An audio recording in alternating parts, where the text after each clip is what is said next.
Bueno, muy bien, 100 días para enamorarse es la nueva tira que ha presentado Montecarlo Televisión y que ustedes pueden ver todos los días a partir de las 21 horas. Y que ayer en particular pudieron ver una escena bien interesante que concitó la atención de nuestra producción y para la cual hemos invitado a Lorena Estefanel, psicóloga, que trabaja en la temática del bullying. ¿Cómo estás? Muy bien. Bienvenida. Gracias por la invitación. Bueno, vimos esta escena en 100 días para enamorarse y nos pareció pertinente invitarte. Vamos a verlo juntos y después charlamos sobre el tema, ¿qué te parece? Dale.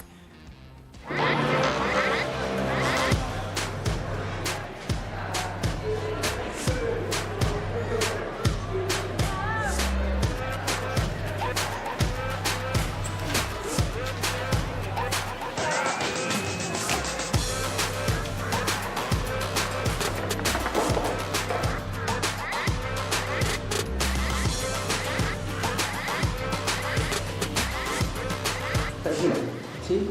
Pará un poco. ¿Quién fue que hizo esto? A ver si se animan a decírmelo en la cara, cagones. ¿Quién fue? Decime quién fue. Cuando yo entré ya estaba. ¡Dale, hablen! ¿Quién mierda fue? Dale, no se queden callados. ¿Qué mierda lo hizo? Bueno. Nos quedamos las dos siendo bueno, realmente. Sí, después viene una intervención porque en ese momento después llega el profesor, digamos, de la clase, que lo hace el actor Michel Noer.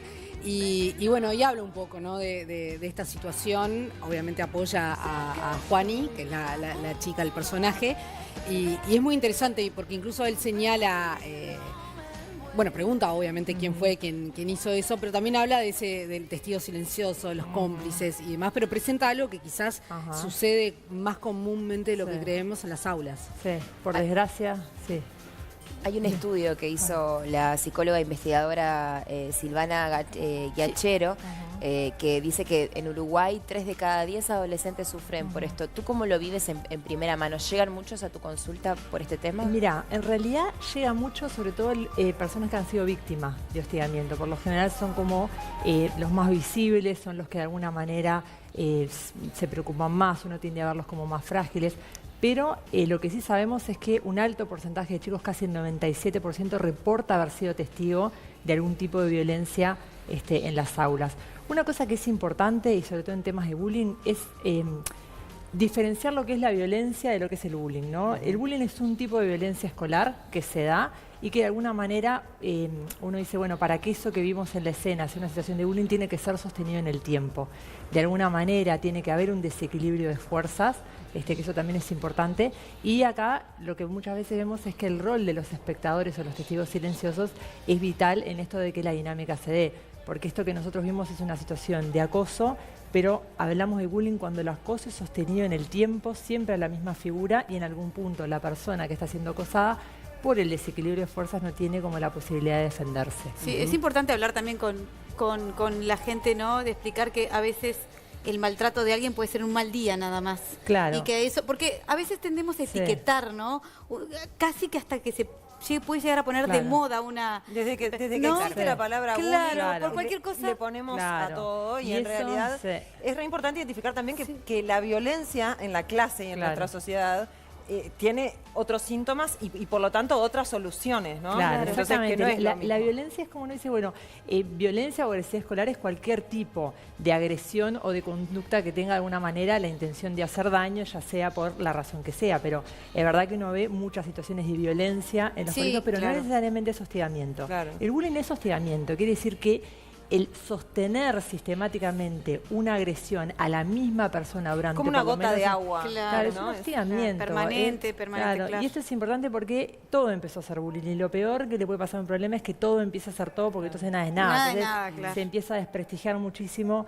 Porque cuando hay bullying, a ver, es una situación muy compleja para el chico que la vive y es muy compleja también para el hostigador y es muy compleja para los espectadores también.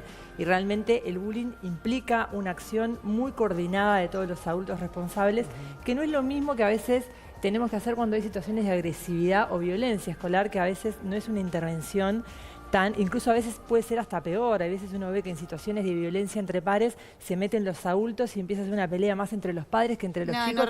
Y uno dice, no, pero ayudarles a ellos a resolver este problema que es parte de la vida, que es parte de las habilidades que los chicos aprenden. Entonces es muy importante cuando pensamos que es una situación de bullying, que realmente el diagnóstico sea el correcto. Claro. Porque si no, puedes hacer quimioterapia a algo que en realidad es una gripe, no es Lorena, un cáncer. perdona que te corte. ¿Sabés que tenemos como la resolución aquí en 100 días para enamorarse del profesor, como decía recién Sofía? A ver cómo lo resuelve.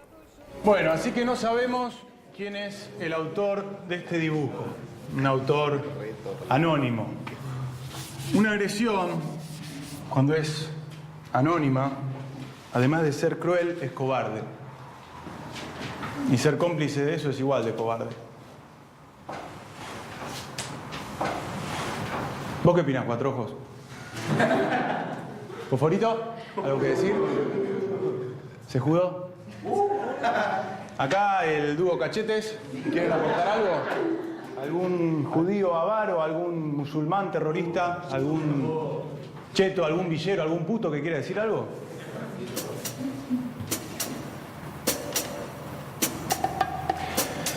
Imagínense que yo mañana vengo acá y en lugar de pasar lista, empiezo a llamarlos de ese modo. Y profe, lo rajan, corta. Siguiendo esa línea de pensamiento, yo debería rajarlos a todos y quedarme solo con Juani, ¿no? No, bueno, no es lo mismo, es distinto. Todos podríamos ser discriminados porque todos somos distintos. Una persona solo tiene derecho a mirar a otra hacia abajo si va a ayudarlo a levantarse. García Márquez. ¿Alguien sabe quién fue? Sí, claro, el de 100 años de soledad. Muy bien. Sí, 100 años de soledad. Yo con soledad también estaría 100 años. Lo que les quiero decir es que no importan las preferencias sexuales, la elección religiosa, los kilos que llevamos en el cuerpo, la altura. Todos somos distintos y mientras podamos aceptar esa diversidad y en lo posible celebrarla, vamos a hacer una sociedad más justa. Me extraña de ustedes, millennials.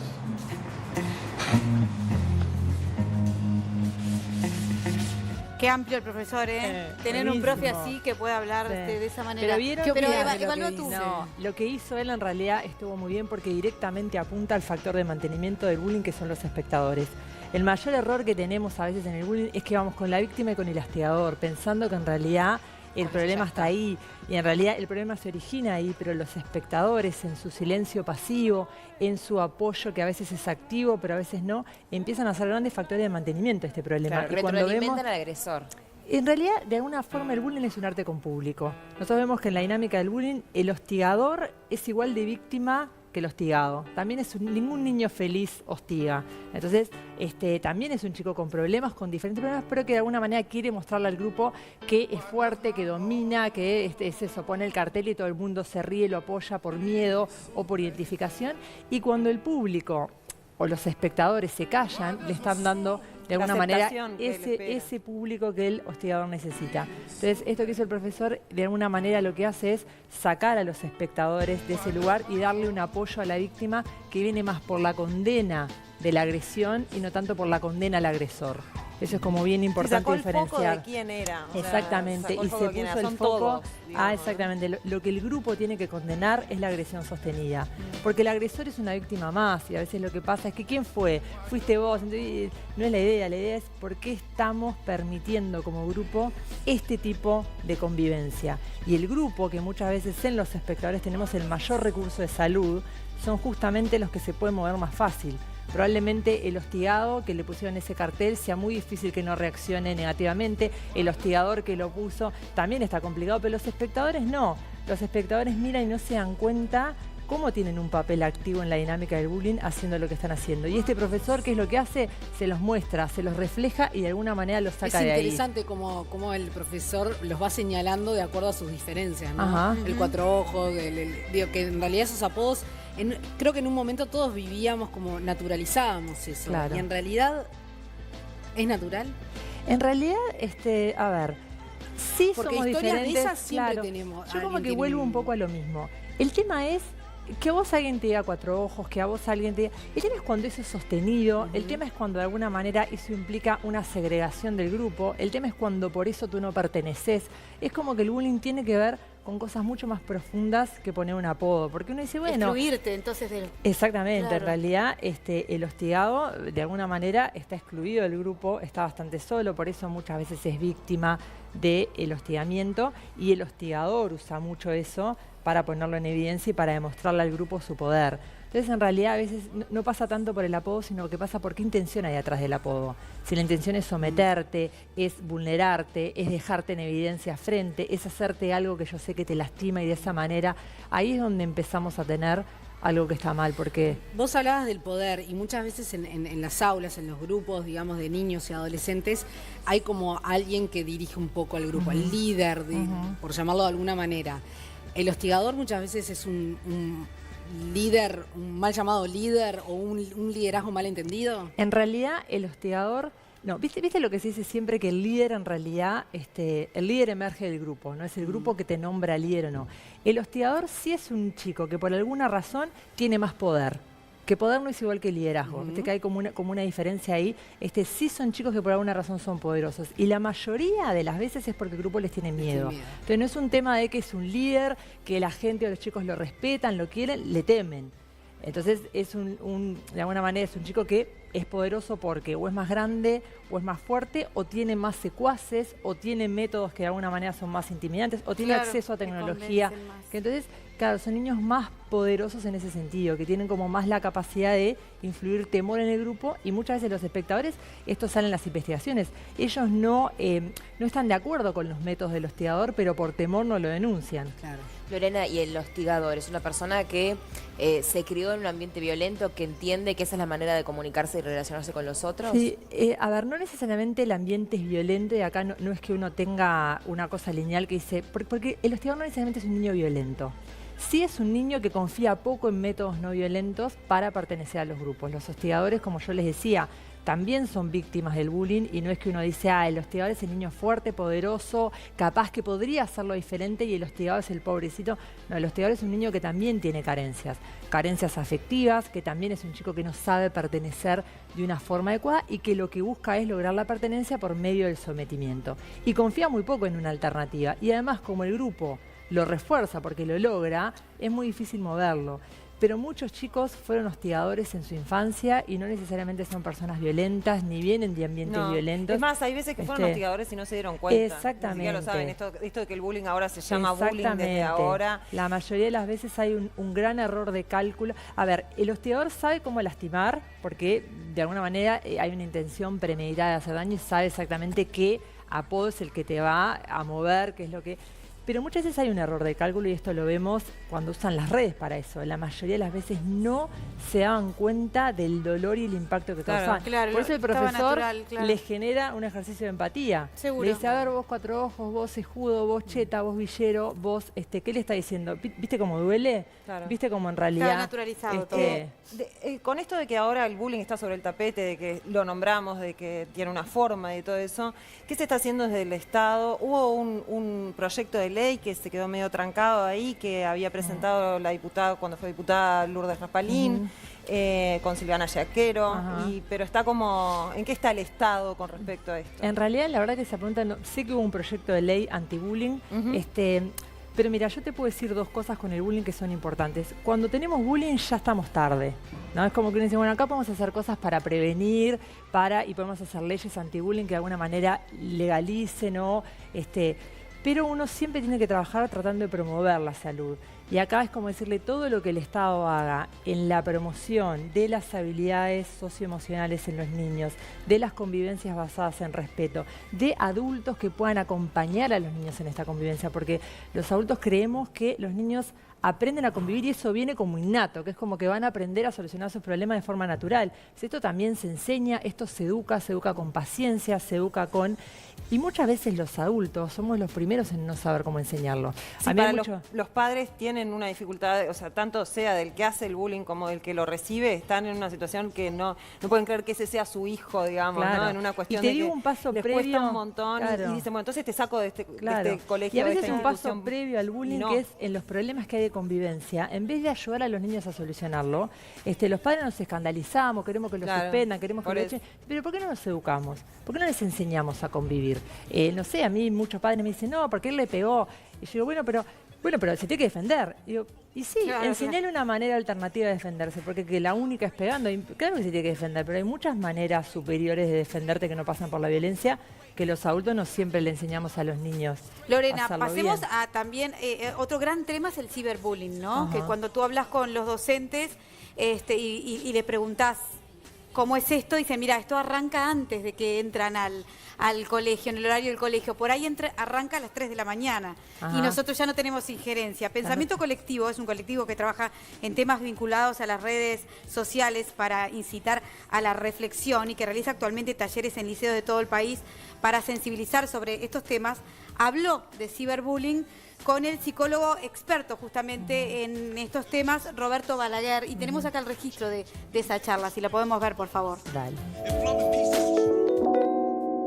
En el caso del bullying, por ejemplo, era algo mayoritariamente masculino, ¿no? O sea, el bully era un varón, ¿no? Y sin embargo, en el caso del ciberbullying, las nenas participan mucho más de estas actividades, porque pueden encubrirse en un anonimato, porque pueden esparcir rumores, pueden armar de repente grupos de WhatsApp o grupos de distintas redes sociales y dejar fuera a otra compañerita, ¿no? Y hacérselo saber. Entonces hay como muchas más herramientas, digamos, para ubicar a los otros, para hacer el mal, y que ese mal además alcance a veces ribetes insospechados, ¿no? Porque, digamos, si hay una enorme diferencia entre el bullying y el ciberbullying, es la posibilidad de que llegue a una audiencia masiva, ¿no? Hay decenas, centenares de ejemplos, ¿no? de situaciones, digamos, de acoso que toman una dimensión tan grande que, bueno, que inclusive en algunos casos extremos llevan a que las personas se quiten la vida por no poder resistir, digamos, la imposibilidad de escapar de eso, ¿no? Porque vos del bullying puedes cambiarte de liceo, puedes cambiarte de barrio, puedes mudarte, puedes irte a otro país, ¿no? Del ciberbullying es como un lugar del cual es imposible escaparse. ¿Cómo se resuelve esto? El ciberbullying se resuelve previniéndolo. Es como, es como si ahora el mundo entrara en una guerra mundial. Volamos todos. Las razones de por qué entramos en guerra son las mismas por las que nos peleábamos hace 100, 200, 300 años. El tema es que los métodos para hacer daño son mucho más letales. Y lo que pasa con el ciberbullying es que el alcance del daño es como la bomba atómica. ¿Por qué la tiran? Y por las mismas razones que porque hace 1000 años tiraban piedras. El tema es que la bomba atómica tiene una capacidad de destrucción. Entonces, lo que pasa con el ciberbullying y por qué este tema está tan en el tapete, porque sí, porque empezamos a ver que una vez que esto llega a las redes, realmente el daño es mucho más grande de lo que... La gente me dice, pero esto pasó siempre, en nuestra época había bullying, yo cuando era chico... Sí, pero es verdad que el daño era mucho más acotado. Estaba mucho más acotado. A vos te decían pelo con tuco en el colegio y de hecho para hacer llegar un rumor se necesitaban ¿cuánto? Hoy en día para viralizar un video, ¿cuánto necesitas? Un segundo. Claro, en 5 minutos llegó a... Entonces, por eso es que estamos tan preocupados por esto de trabajar una convivencia basada en valores. Porque si tenemos espectadores que de alguna manera no apoyen, que condenen, si tenemos una sociedad mucho más clara en lo que son las habilidades de resolución de problemas que no pasen por la violencia, porque el ciberbullying realmente una vez que se instaura, consecuencias. Yo quería preguntar, porque el tema es en esto es las redes sociales y el manejo de internet que tienen los hijos y en la edad en la que más se da bullying es en la adolescencia. Entonces, ¿cómo haces? Porque tampoco lo puedes dejar afuera, ¿no? Claro. De este mundo. Sí, sí. Entonces, como padre, uno ¿cómo hace? Claro, en realidad hay un gran error que los papás tenemos con la red y es pensar que la red causa algunos fenómenos. En realidad los fenómenos son los mismos que la realidad, lo que pasa que cuando se expresan en la red es verdad que se transforman. Y es verdad que estamos todos asistiendo a la transformación de esas cosas y muchas veces no tenemos idea de cómo hacerlo. Pero lo que es cierto es que tener una convivencia basada en valores es algo que uno le puede enseñar a un niño en la realidad, pero también en lo que es en la red. Y quizás aumentar los niveles de conciencia de lo que implica ser un espectador en las redes. Les digo una tontería. Y los adultos decimos, che, ¿viste qué horrible este video que se viralizó? ¿Qué video? Ay, no lo tenés, ¿para qué te lo mando? Ya sos un espectador más no mandes, Sos no cómplice. viralices, no hables, no entres a la página, ya sos cómplice. Si es horrible, ya está, déjalo ahí. Claro, y de alguna manera pensá qué pasaría si en ese video o en esa foto estuviera tu hermana, tu pareja, tu hijo. Entonces, aumentar O esos vos. niveles, o vos, exactamente. Magnificarlo, claro. Pero aumentar los niveles de empatía y que el chico tome conciencia de eso es como lo mejor que puede pasar para que esto en las redes. Pero es la misma convivencia. Eso que pasó en la clase es lo mismo en la red, las razones no cambian, que es lo que a veces los papás tenemos que entender, es como dicen, no, pero en la red como si fuera Claro, un como si fenómeno fuera otro diferente. lenguaje. Exactamente. Otro No, mundo, además. a veces los papás me dicen, no, porque está ahí en la red haciendo nada. Y digo, es lo mismo que hacías vos en la plaza a los 14 años que hacías nada. Estabas sentado con tus amigos. Esto es lo que está pasando en ese grupo de WhatsApp, que vos decís, no hace nada. Bueno, no, está conectando. Lo mismo que hacías. Pero es verdad que conectar en WhatsApp no es lo mismo que conectar en la plaza, porque en la plaza tirabas un comentario y se iba. Hoy quedó escrito, captura de pantalla, se lo reenvía. Entonces, bueno, hay que tener documentado. hay que como tener quien mucho dice. cuidado con las cosas que uno escribe. Psicóloga Esa Lorena es la Espanel, conclusión. muchas gracias por favor. charlar con nosotros Gracias a sobre ustedes. este tema que obviamente es tan importante que nos preocupa a todos. Bueno.